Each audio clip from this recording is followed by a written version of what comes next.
జీవితమంటే కల కాదు, అది కవులు రచించే కథ కాదు.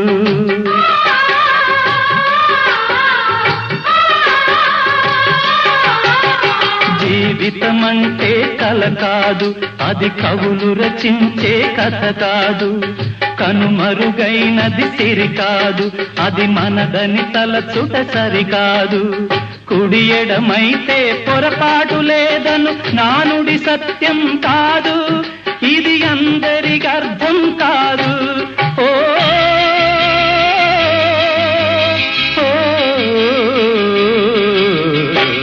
వేగు చుక్క మొలిచింది, వేకువ పొడ చూపింది, తూరుపు తెల్లవారక ముందే కాలం మాటేసింది, నా కళ్ళను కాటేసింది, కాలం మాటేసింది.